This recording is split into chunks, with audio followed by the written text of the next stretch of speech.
Welcome back to another episode of the Cycle Podcast, the show where we cover 4 trending MLB topics in 20 minutes or less. Joining me again is my good friend Josh, a.k.a. Kablumski. How you doing today, brother?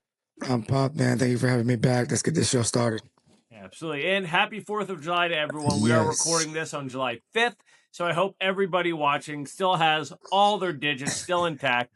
And, of course, had a safe and happy weekend with your family, with your loved ones. Let's get right into it. Our first topic today is going to be talking about the starters for the All-Star game, starting with the American League. This, of course, is based on fan voting. Shea Langoliers at catcher, Vladimir Guerrero Jr. at first, Ernie Clement at second, Junior Caminero at third base, Bobby Witt Jr. at shortstop, Buxton, and Judge in the outfield, with Yordan Alvarez rounding things out as the DH. I don't have a ton of beef with this, only because Vladimir Guerrero Jr. has already dropped out and is being replaced with Nick Kurtz. Having Vladimir Guerrero Jr. in the starting lineup this year is one of those things that makes fan voting look really, really bad. In no way deserving. Multiple first basemen. I would say Aranda, I would say Kurtz, and Ben Rice, all significantly more deserving. Over to the National League, you've got Drake Baldwin, Freddie Freeman, Ozzie Albies, Max Muncy from the Dodgers, C.J. Abrams, Brandon Marsh, Juan Soto, and I'm glitching out here. Just give me 1 second on the last one. Andy Pages, yes. I'm sorry. With that one. With Shohei rounding it out. Yes. With that one, you say, is it really that bad, the outfield? That's where most of the issues was with the National League's outfield. And when you look at the stats on Pages, Marsh, and Soto, it's really hard to say that any of them didn't deserve to be in the starting lineup. The biggest issue is going to be Ozzie Albies at second base. The other guys who were in consideration, of course, Luis Arias and Bryce Terang. And if you look at on paper, Terang versus Albies, yeah, Terang's a little better. However, defensively, Terang is just light years beyond. He's playing platinum level defense. His WAR is a full 1.5 higher than Albies. Once again, it's fan voting. And Milwaukee certainly didn't show up and show out this year on the balloting. Josh, anything else you want to cover in terms of starters, guys that should have been in the starting lineup? Well, I think that when you talk about the American League, like you mentioned, the whole Vladdy situation, I think that's something that we have to look into as fans when we're voting. And I know that we want the popular vote. We want to see the guys that we want to see out there. But at the end of the day, we want the best guys in the best positions. And that's just for that year. Like, I get it. Vladimir Guerrero Jr. is probably going to have a Hall of Fame year when it's all career when it's all said and done. But we're looking at it right now, so things like that definitely stand out to me. And then when we talked about the National League, I know we were talking about it off air a little bit. The depth isn't as strong as before. When you talk about Max Muncy, deserving of being an all-star by all means, but just the competition and the depth when you had the Machados of the world not having a good year, the Arenados and other third basemen that usually give the third baseman position a big name and a big spotlight with who is playing there. And I think that kind of fell back this year. No disrespect to Muncy. And then when you talk about Albies as well, when you talk about Reyes being possibly pushing him out, and I like the whole Terang situation. I'm a little bit of a hater when it comes to Terang. His glove cannot be denied. His glove, like you said before, is platinum style. It's head and shoulders above the next second baseman. But just as an all-around second baseman, I feel like that's where he falls short at, especially on the offensive side. Like you mentioned, Milwaukee hasn't really been doing that great this year, so that probably didn't help his case at all as well. But I just feel like the National League doesn't have that that firepower, so to speak, with the big time names, with that depth that's really going to scare you with the next person coming up in the All Star game when they make substitutions. So I think that's something to look out for during the game, and I think that can play into the American League's favor. Yeah, and just to clarify, Milwaukee not doing well in terms of voting, 55 and 33. Yes, That yes, fan base should be that's what I turning meant. up to vote. There's more snubs from Milwaukee, by the way, that we're going to have to get to. Um, and like we were saying, it is the all star voting, not the all stat voting. Mhm. Um, but the Vladimir Guerrero thing is a case of a lot of people who tune in on and off. They go vote. They click the name they know. And Toronto voting en masse. It was very close to Alejandro Kirk being the starting catcher in the American League, which would have been a disaster. Well, real quick, just to round out this segment, if I'm not mistaken, Ernie Clement was the AL highest vote Hmm. getter. So Yeah. shout out to Toronto for representing him. Ernie is a great player, utility player. I love those Ben Zobrist type, which we'll talk about later. Yeah. Let's move on to our reserves and talk a little pitching staff. Let's talk a little bit of pitchers and reserves. And of course, keep in mind with the reserves, every team does need to have one player representing the All Star game. So you see that show up a lot on the pitching staff, particularly with Yes, relievers. The yes. American League pitching, you've got Brian Baker from your Rays. Congratulations. Hmm. Dylan Cease having a phenomenal year. Oh yeah. Chapman, you've got Jacob Latz from Texas, an example of one of those automatic guys for the Rangers. Parker Messick, Drew Rasmussen, Joe Ryan, Cam Schlittler, Cade Smith, Ranger Suarez, Louis Varland, and Michael Waka. With the National League rolling out Chase Burns, Duran, Rysel Iglesias, Max Meyer having a breakout year, The Miz, Eduardo Rodriguez, Chris Sale, Christopher Sanchez, Paul Skeens, Logan Webb, and Yoshinobu Yamamoto. The reserves, AL's carrying two extra catchers, Dylan Dingler and Adley Rutschman. You have Bazana, Kurtz, McGonigal, Ben Rice, and Miguel Vargas as the reserve infielders. Reserve outfielders for the American League, Arozarena, Bellinger, and Riley Green. Now, do we want to stop for a second and just talk American League real quick? Because I've got a Yeah, few let's do points. that. Let's do Okay. that. So, Michael Waka, love him. He's a Waka. Royal. Does not belong on the All Star team. I'm sorry. He's really the only Royals pitcher who's performing in any way, but we have Bobby Witt Jr. in the starting lineup. Davis Martin, looking like a potential Cy Young candidate, massive breakout star for the White Sox. Absolutely should have been on that roster. And Hmm. that's my only real gripe with the American League in terms of their reserves. Josh, do you have anything other than I'm sure you're going to say Jonathan Aranda? Well, since you took my thunder, definitely Jonathan Aranda should be considered at minimum for reserves. If Yandy Diaz is being considered for that, or, Yep. or is a reservist, Is I a think reserve John DH. is reserve DH. So I think that those numbers compare, not to mention his glove also compares as well. So throwing that out there.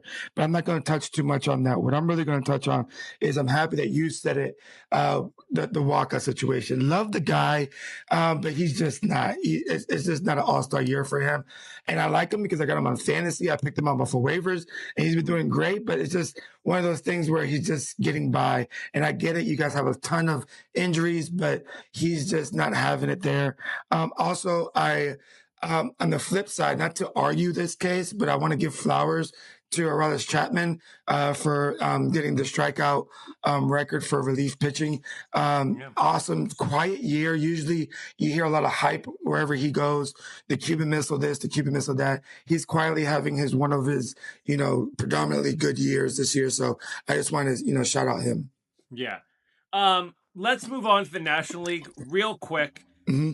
Gotta get up here. So we already rolled through everybody for the American League. National League. We have that. Let's talk about their reserve gloves. William Contreras and Hunter Goodman behind the plate. Yeah. Infield, Luis Arias, Bryce Harper as a legend pick, which we'll touch on. Otto Lopez, Matt Olson, Sal Stewart. And then the outfield, Corbin Carroll, PCA, Jordan Walker, and James Wood. And if you look at the National League's reserve outfield, you could have taken any three of Corbin Carroll, Yes. PCA, Jordan Walker, James Wood, put them in the starting lineup, and it's all good. Right. With PCA being a reserve and not a starter, another sort of indictment of fan voting, but deservingly, he is on the roster. Yeah. Um, I've got an issue with Logan Webb being on the pitching staff. 5-6 with a 3.6 ERA, 78 strikeouts. Meanwhile, Kyle Harrison from Milwaukee, another Milwaukee snub, 8 Mm. and 1 with a 2.82 ERA and 99 strikeouts. And of course, Bryce Terang completely absent from the roster altogether. I also think, like we were talking about earlier, no true third baseman on the Hmm. reserves for the National League, with Nick Gonzalez out there in Pittsburgh having an outstanding year. Um, Insane. but I want to ask you, Harper as a legend pick, what's your Mm. thoughts? But it's a tough situation because we don't know when he's going to retire. Obviously, this being Not in this year. Philly, well, not this year, obviously, but this All Star game being in Philly, I think this is a kind of rushed Legends pick, in my opinion. We were talking about it off air. I believe Legends pick should be either the year that you retire or the next year you're going to be retiring. But Bryce, to me, I mean, yeah, he's going to be doing his thing, and he has been doing his thing, but he's not deserving of it in a sense of the numbers and all that good stuff. But being that it's in Philly, I think this is one that, hey, go out there and get the crowd hype and do what you do best. Yeah, I agree. And like to me, I look at that and I say, what about a guy like Salvador Perez, who's probably in his last year or two, having a putrid year at the plate, Mm, likely going to be moved to more of a reserve and veteran role with Kansas City last year. Why not put him in as a legend pick, like they've done in the past with Albert Pujols, Miguel Cabrera? What about one of the Scherzers or Verlanders? Let them go out and toss an inning. Guys like that we know are sort of rounding out their careers. right. But And they're just all in all, oh, sorry. and they're just. I'm sorry, I mean to interrupt. And you got to understand, we're not just saying give them that spot because obviously other players are deserving of quote unquote that spot, but that's a legend spot, right? And that's for that reason right there.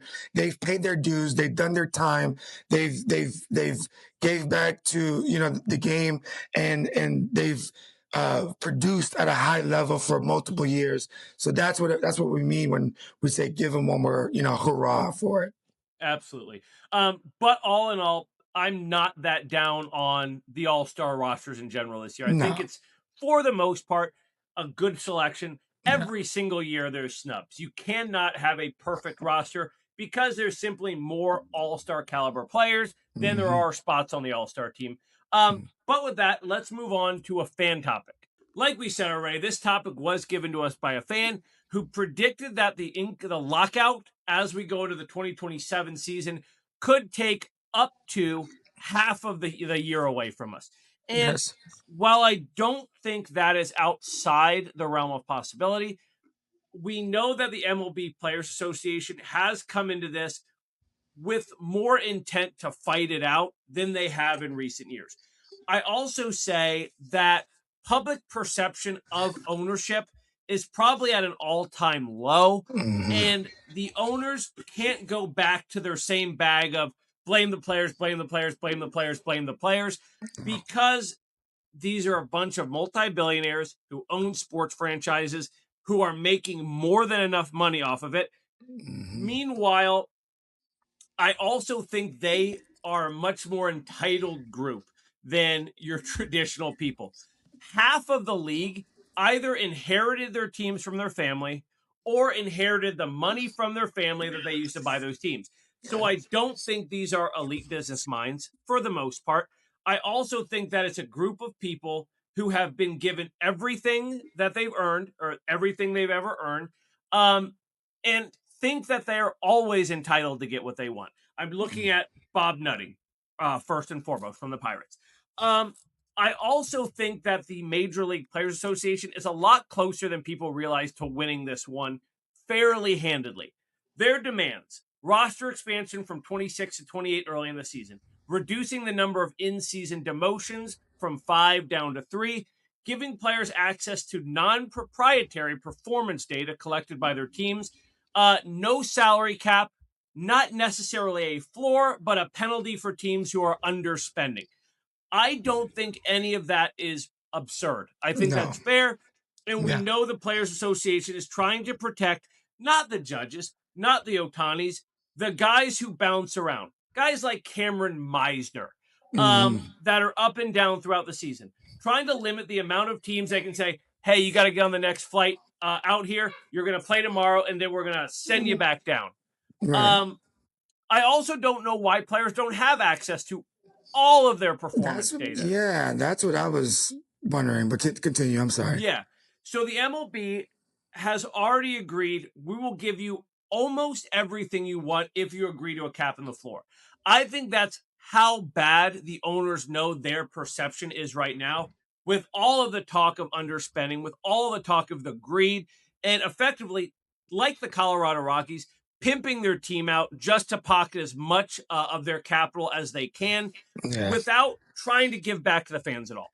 So Yeah. they are agreeing to the roster expansion, to reducing the demotions, to raising the minimum salary from $750,000 to $1 million. They Yeah. want a maximum contract of 5 years for any players who switch teams. If you stay with your team, that goes to a 6-year contract. They want to eliminate all deferred contracts with a salary cap of $245 million and a floor of $171. I think if the players agree to a cap and get everything they want, they're effectively getting their floor anyway. I think Yeah. that's a pretty good deal. Yeah. And like I think you touched on it. The owners know what time it is. I think that they understand it's not under pressure, I would say, but they're definitely under scrutiny. And they know that they need to make something shake. Whether it moves one way or are they going to stand 10 toes down and say, no, this is our way and we'll sit here and figure it out. And I don't care if we don't play or not. And I don't think it'll get that way. Shout out to our viewer Egan for saying this. He said that he gets the vibe that's very similar to back in '94 or whenever that strike was, and I get that, but I feel like the times have changed a little bit to the point where baseball is at a high level right now. We're talking about an all-time high fandom. We're talking about a multi-country international game where the world is watching. We have countries that are rooting for other countries and their countrymen and whatnot. So when you talk about that aspect of it, obviously that brings money because international money is a real thing as well, right?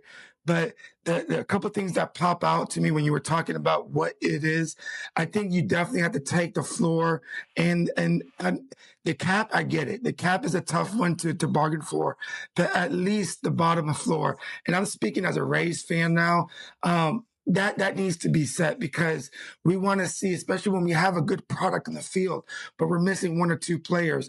And we're way below that minimum mark. Why not get just to the bare minimum and see where we can go from there? So I like that aspect of it. When you were talking about the maxed years in their contracts, I think that benefits the players as well because more chances to hit free agency. And that's what I was getting at. Yes, I understand when you sign a 10-year contract, you're solidified, you get comfortable, you don't have to worry about the next 10 years of your life, where you're going to be at. Yes. But at the same time, if you bet on yourself and you have a good, solid 5-4 years, whatever it may be, whatever that cap is, you go back to free agency. Now we're talking about more money. Now, yes, that the years is going to be at a cap, but the money wouldn't be. So I think you got to really finagle how they're going to make that payroll differential work out in that aspect, and then the keeping of the intel. That's bogus to me because when you talk about a world of analytics and in a game where it's driven by analytics now, You're telling me as a player I can't use those analytics or the majority of that or the whole book, so to speak, on that. That's kind of mind boggling. So Yeah. I do side on you or side with you a little bit more that this is closer than what we think it is as a fandom. But then again, I think when I was talking to Egan about this subject, I he had great points that had me second guessing, like, man, are we going to have a season next year? Yeah. And we'll take some time away from Who's Hot because I Yeah, do want to sorry. touch on that lockout in the early 90s. That crushed MLB fandom. Hmm. That actually, if you look at numbers, the NFL really took off. It wasn't until the home run race with McGuire and Griffey and Sosa 98. Yep. bringing eyes back to the game. Do Hmm. the owners want to suffer a 5 to 10 year stretch of less eyes in the game, less people caring, when baseball has so much momentum right now? Right now, I yeah. don't think they do. I think their backs are up against the wall a lot more than we realize. It just comes down to how smart are the business minds advising the owners, Right. and we're going to have to wait and see. But let's move on to Who's Hot. For Who's Hot today, I'm going to definitely start because you have possibly the most obvious Who's Hot in the history of mankind. And I want to Yes. make sure my guy gets his due flowers before we turn it over. Dansby Swanson, in his Yes. last 2 weeks, it's about 12 games, 8 home runs, 12 runs, 26 RBIs with a 326 average and a 938 slug. Has not walked, by the way. Has not drawn a walk. Just straight swing in the bat. Man. Um, the Cubs are 7-3 in their last 10. That's during this stretch. They are second in the NL Central now. They are in first place in the wild card. Now, you say 6 games with PCA being as hot as he's been, with Hmm. Dansby playing like he's playing. If you're Hmm. getting those kind of contributions, I'm not sure Milwaukee has this thing wrapped up. Even though Nope. 2 weeks ago I would have said, put a bow on it, make it Yeah. nice and pretty. We'll see in September, Milwaukee. Um, but now Cubs are putting on that push. So Hmm. we'll have to see how they do after the All-Star break, which last year they completely fell apart. PCA was not playing well down the stretch. But Swanson's a veteran. Yeah. Swanson knows when it's time to step up, Yep. and he has with him in a big way. But I'll turn it over to you, and I think everybody watching knows that you're going to say, Junior Caminero, baby. Yes, let's freaking go. I want to use the other word, but I know we got virgin ears out here. Listen, I'm so happy that I get to use a Rays player that's actually like a legitimately who's hot right now. When you're talking about, I do 15 games. I do 15 games. So when you talk about the last 15 games, the guy's batting 345. He has 11 home runs. And those 11 home runs happened consecutively, which started the game that you and I attended. And ever since then, he's been on an absolute tear. His slugging percentage in these past 15 games is 931. He's on it. He's brought the Rays back on top of the East, taking over the Yankees. 4 games over now, and then they were 8-2 the past 10 games. We swept your Royals. Thank you very much in that time span. And I'm just very, very appreciative that we got this guy that is the. And then he goes out and says, you know what? Yeah, sign me up for the home run derby because I am just that guy right now. So this guy, I can run through the numbers, but if we're watching baseball or if you're living under a rock, you still have to have heard these past few weeks of this name, Junior Caminero. And the Rays are going to have a tough, tough decision to see if they're going to sign this guy long term or if worry they about don't, that. then fold the franchise. Figure it out. But Junior Caminero, man, just on an absolute tear. I'm just so happy. I don't want to take too much of my time. I can literally talk about all night about this, but just know that I'm really pumped and happy to say my who's hot is my guy for the Rays, baby, Junior Caminero. My favorite thing from this stretch, I was watching the game where it happened. He's up to the plate. Royals announcers, Junior Caminero has homered in 6 straight games. Crack, and he goes 7 straight games before it even started Yeah. his path down. Yeah. Unbelievable talent. Love the kid. Can't wait to see him in the home run derby again. Yes. But with that, let's wrap this thing up. As always, thank you for watching. Make sure to follow. Make sure to turn on notifications so you never miss an episode. Josh, take us the rest of the way home. Yeah, man. Thanks again to Egan for watching the show and giving us something to talk about. I appreciate it, guys and girls. If you guys have any comments or any topics that you want us to discuss, please let them know. And as always, tell a friend to tell a friend to tell a friend. Hit like and subscribe, and we'll catch you on the next one.